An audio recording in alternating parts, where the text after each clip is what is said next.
Padre eterno, alabado y glorificado sea tu nombre desde ahora y para siempre. En el día del Señor hemos venido a tu casa para encontrarnos contigo, para gozarnos con nuestros hermanos en las alabanzas, para gozarnos en las promesas de tu palabra y para darte la honra y gloria que solo tú mereces. Que tu Espíritu Santo tome posesión de nuestras mentes y nos ayude a entender tu palabra. Que tu Espíritu Santo tome posesión de nuestros cuerpos y nos ayude a ser hacedores de la palabra. Quédate con nosotros.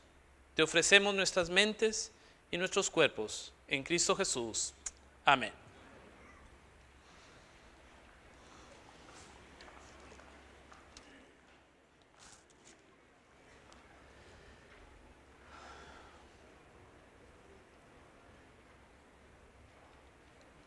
Dos historias.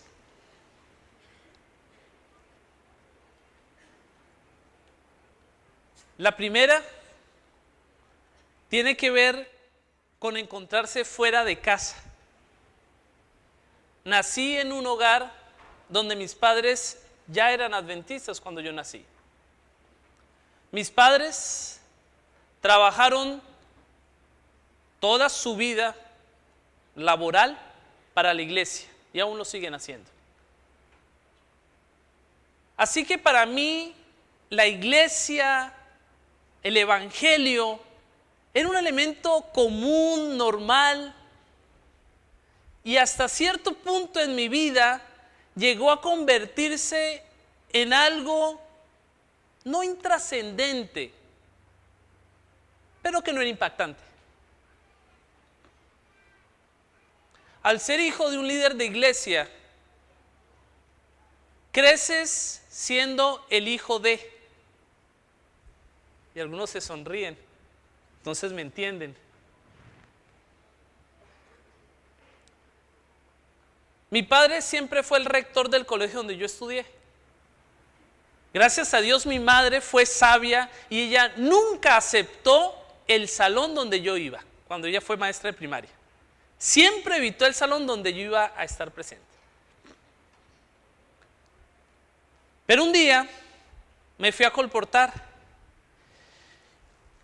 y llegué a una zona de Colombia que es muy famosa por la salsa, y no precisamente por la salsa picante, no comemos chile en Colombia, sino por cierto tipo de música y de baile. Y por primera vez parecía ser que todas aquellas cosas que mis padres, que la educación y que la iglesia habían puesto para refrenarme, para mantenerme dentro de cierto margen de comportamiento, no estaban.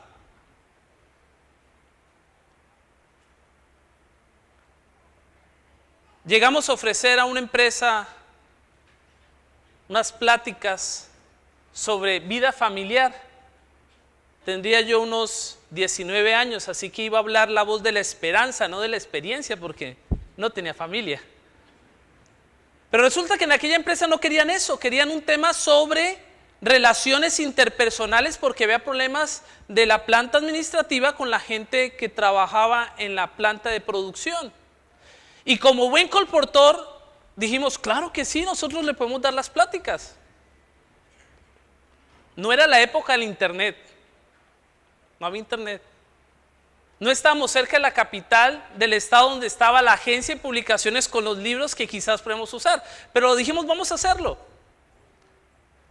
Caímos en cuenta con mi compañero de lo que habíamos hecho cuando llegamos al lugar donde nos estábamos quedando. Llegamos emocionados, tenemos unas conferencias y aquí se me hace que nos va a ir muy bien primero Dios.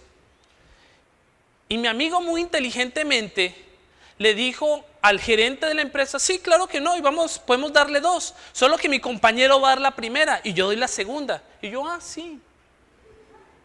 Pero cuando llegué a la casa de los hermanos donde estamos quedando, dije, ¿qué hice? Puros libros de familia. ¿Y ahora qué voy a hacer? Teníamos 2 días para preparar la conferencia. Habían otros compromisos, no podía ir a la capital, no había internet, recuerden, eso es historia antigua para muchos de ustedes. Y entonces me entró el estrés. Oramos con mi compañero y en el nombre del Señor empecé a preparar un tema. Recordé lo que había aprendido en las divisiones infantiles. Recordé lo que había escuchado en muchos sermones. Una que otra historia que nos habían contado. Y entonces llegamos a dar la conferencia. Llegamos y el salón que se iba a utilizar había sido cancelado. No lo podíamos usar, así que yo tendría que hablarle 20 minutos a la gente y la gente iba a estar parada. Le dije a mi compañero, ora. Y mientras yo hacía mi presentación, mi compañero estaba orando. Y entonces yo traté de monitorear la actitud de la gente, pero en un momento veo que el gerente hizo una cara como que no muy agradable y se fue. Y dije, no, ya perdimos la segunda conferencia.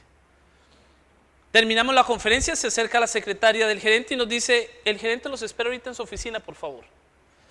Tomamos algunos pedidos, algunos datos y entonces subimos con el gerente. Nos dice la secretaria, por favor esperen, está ocupado. Nos hizo pasar mientras estaba al teléfono y me sudaban las manos. ¿Qué nos va a decir? Yo no dije nada interesante. Se fue de la conferencia.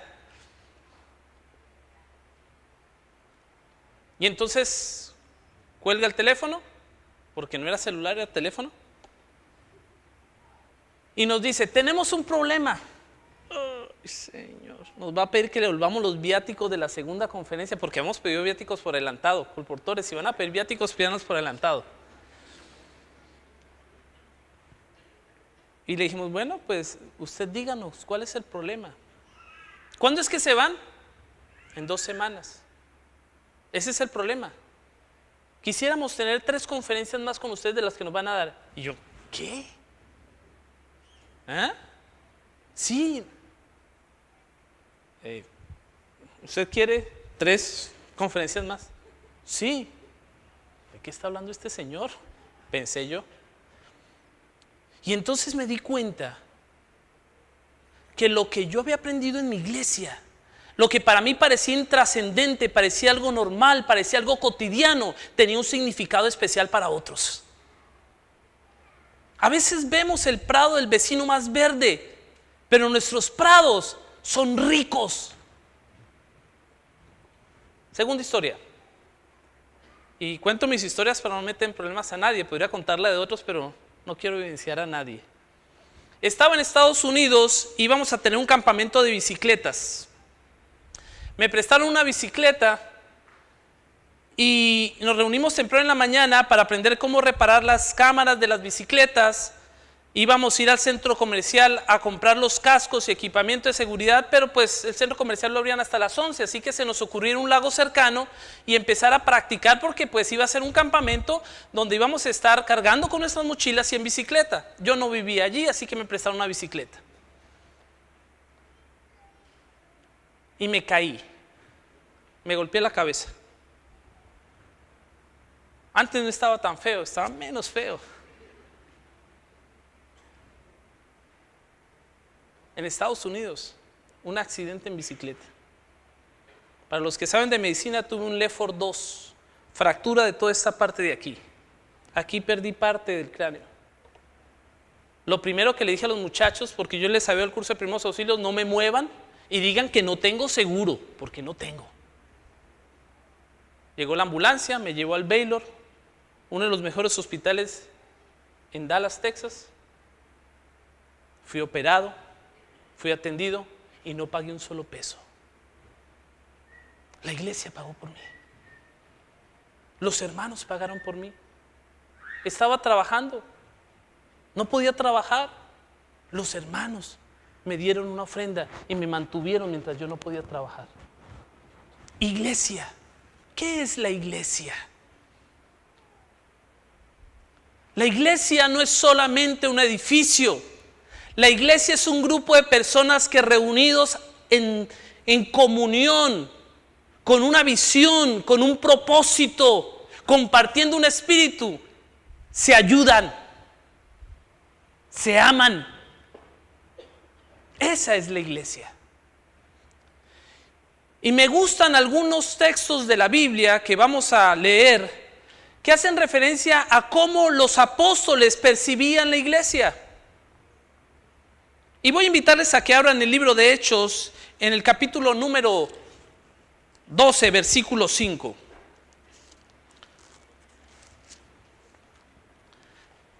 Hechos capítulo 12, versículo número 5. Y nos narra en estos momentos, Pedro estaba en la cárcel y dice la palabra de Dios. Así que Pedro estaba custodiado en la cárcel, pero la iglesia, ¿qué hacía? Hacía sin cesar oración a Dios por él. La iglesia son personas, somos nosotros. No solo es un edificio, no es solo un conjunto de creencias, son seres que ponen su corazón y sus mentes a un servicio más grande, a un propósito superior. Y más adelante, quiero que abran sus Biblias, en Hechos el capítulo 20, se hace un llamado especial a los que somos líderes en la iglesia de Dios. Hechos capítulo 20, el versículo 28 dice de la siguiente manera: por tanto, mirad por vosotros y por todo el rebaño que en el Espíritu Santo se os ha puesto por obispos para apacentar a la iglesia del Señor, la cual Él ganó por su propia sangre. Cuando hablamos de iglesia, hablamos de personas que han recibido un magnífico don, el don de la vida a través de la muerte de Cristo Jesús. Y en ese contexto, Elena G. de White, en el libro Testimonios para los Ministros, la página 15, dice lo siguiente: testifico ante mis hermanos y hermanas que la iglesia de Cristo, por debilitada y defectuosa que sea, es el único objeto en la tierra a la cual Él concede su suprema consideración. Dios tiene una consideración especial con nosotros porque somos su iglesia, somos su pueblo, somos su congregación, somos las personas que nos reunimos para alabar y glorificar su nombre, para escuchar su palabra y seguir el camino que Él nos ha dejado. Y para Dios, la iglesia es el objeto de su especial consideración. Y por ende, yo soy el objeto de su especial consideración.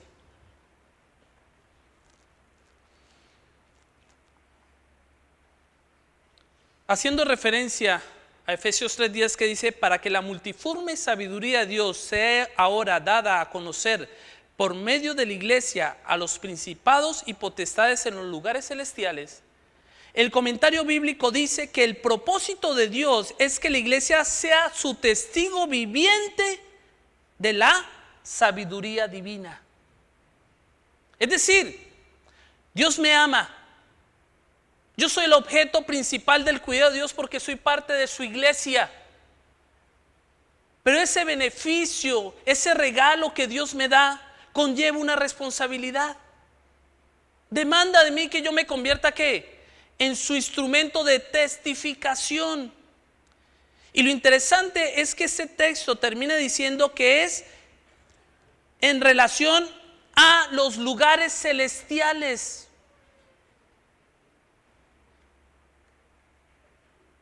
No solamente al ser parte de la iglesia doy testimonio a los que están aquí en esta tierra, sino que doy testimonio al universo entero de lo que es ser un hijo y una hija de Dios.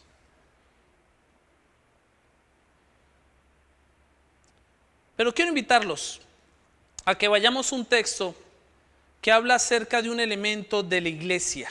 Colosenses el capítulo 1, versículo número 18, nos dice algo interesante sobre la iglesia y que nos deja ver que esta iglesia no es un ser inerte, no es algo sin vida.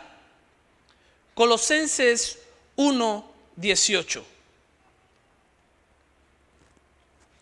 Y hablando acerca de la reconciliación que es por medio de la muerte de Cristo Jesús, Pablo dice a los de Colosas: Él es también la cabeza del cuerpo, que es la iglesia. Y me gusta pensar que como iglesia somos un cuerpo. Somos parte de algo más grande que nosotros.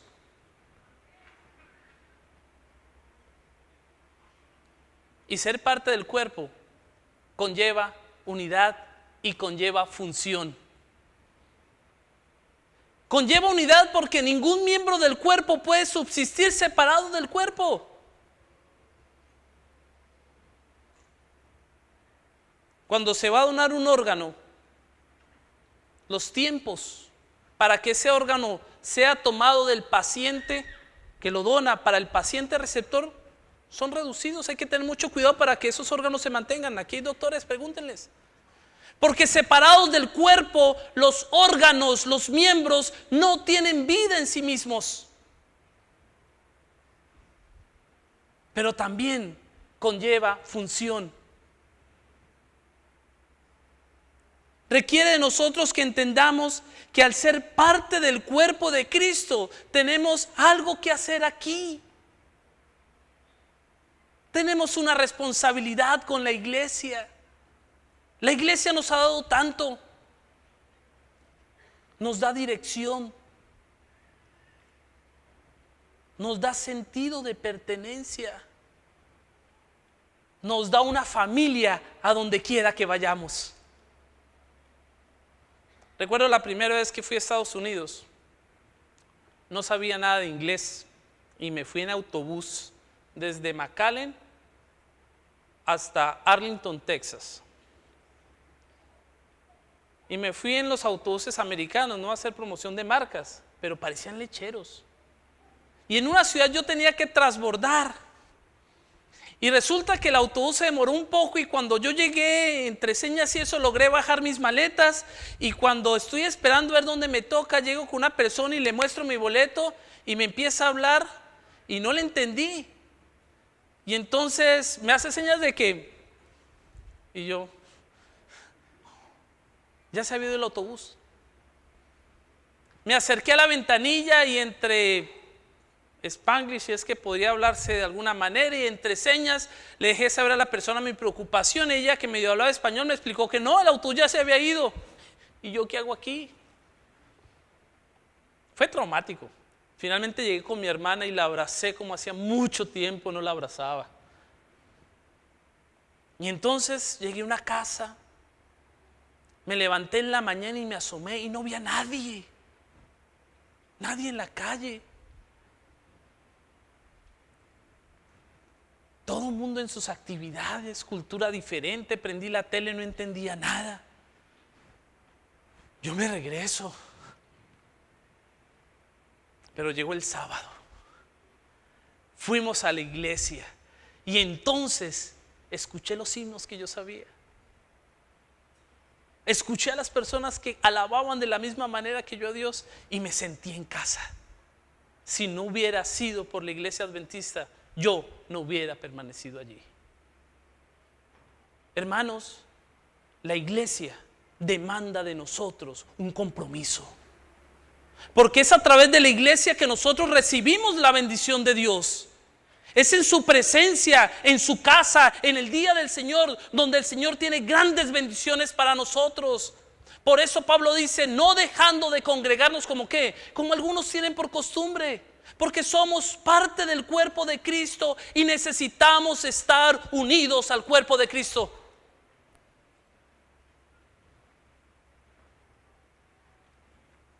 Necesitamos aprender a amar a esta iglesia porque este es el cuerpo de Cristo. Necesitamos comprometernos con Él. Porque nuestro compromiso con Cristo se mide en gran manera con el compromiso que tenemos con la iglesia, con el pueblo de Dios.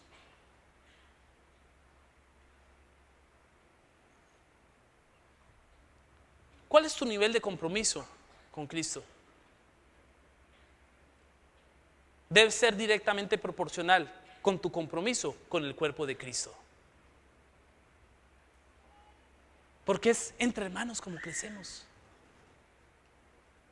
Porque es en este lugar donde estamos con aquellos que están con las mismas luchas. Aquí están los que igual que yo estamos batallando en algunos aspectos de nuestro crecimiento, y estamos ¿para qué? Para animarnos. No somos un pueblo perfecto, pero somos el pueblo de Cristo. No somos personas santas, pero somos hermanos caminando juntos con nuestras imperfecciones hacia la patria celestial. Somos el cuerpo de Cristo.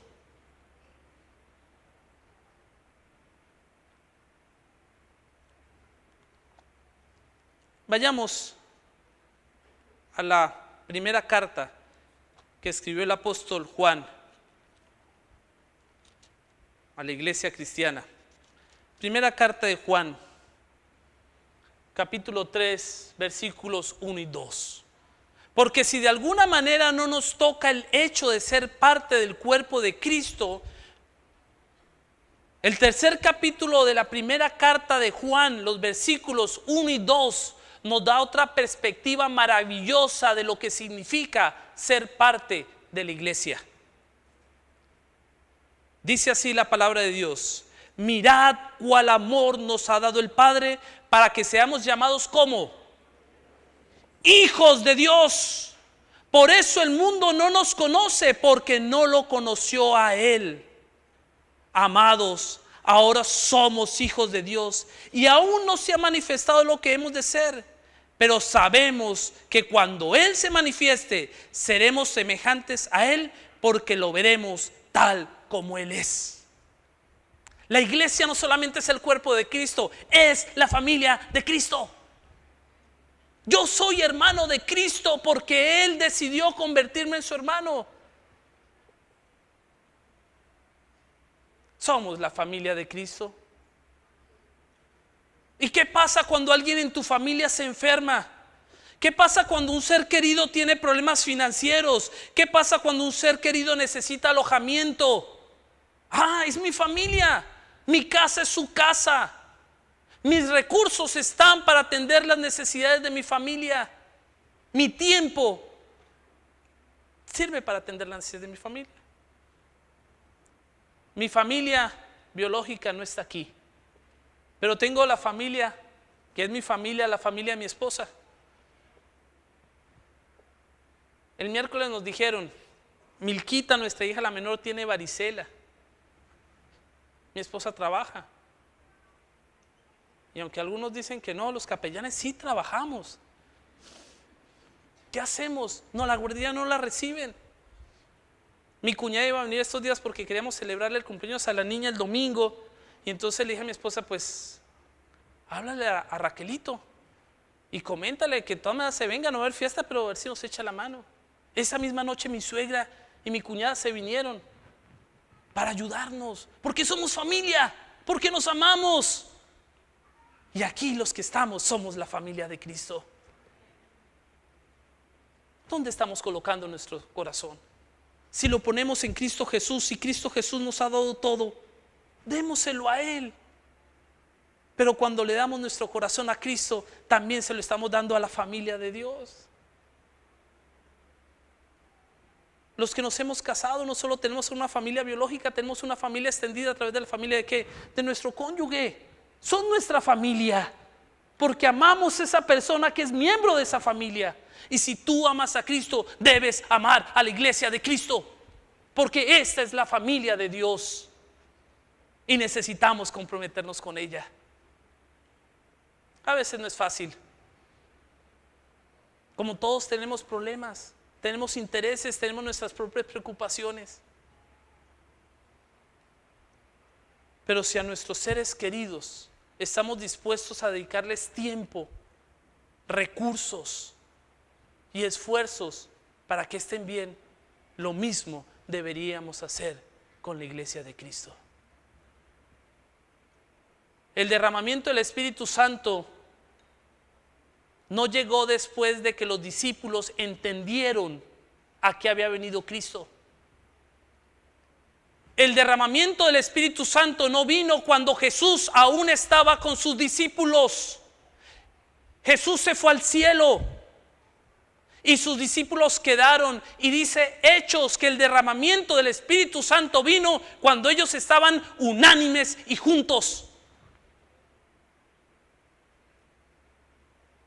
En la casa tú te peleas con tu hermano o con tu hermana. Yo recuerdo que yo le dejaba moretones a mi hermana y ella me dejaba rasguños. Pero era mi hermana. Y sí te peleas, pero al rato te reconcilias porque es tu hermano. No puedes estar peleado con tu hermano. Lo amas. El mismo criterio nos pide el apóstol Juan que lo apliquemos en relación a la iglesia. Y no es porque yo merezca que los hermanos en la iglesia me traten bien. No es por lo que yo soy que mis hermanos deben amarme. Es porque si ellos aman a Cristo, van a aprender a amarme a mí también. El amor a la iglesia viene de un amor profundo hacia Dios, de un reconocimiento de lo que Él es y de lo que Él espera de nosotros, de un compromiso con la misión de Cristo y con un anhelo ferviente de estar con Él en el reino de los cielos.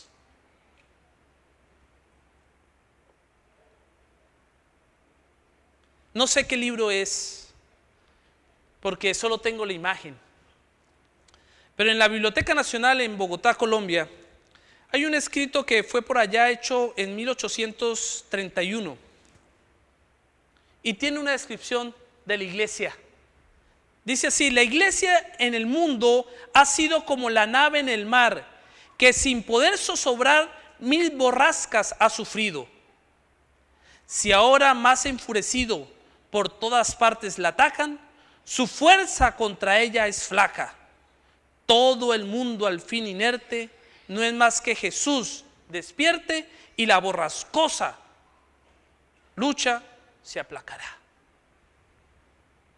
Es Cristo Jesús quien nos da sentido de unidad. Es el reconocimiento de lo que Cristo hizo por mí, lo que me permite aprender a amar a mi hermano. Es el reconocimiento de que Cristo hizo todo por mí, lo que me da la voluntad y la intención de gastarme en su iglesia.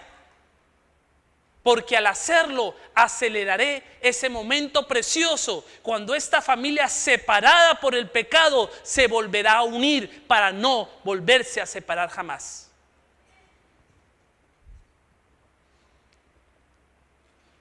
Vayamos a Apocalipsis. Apocalipsis capítulo 21.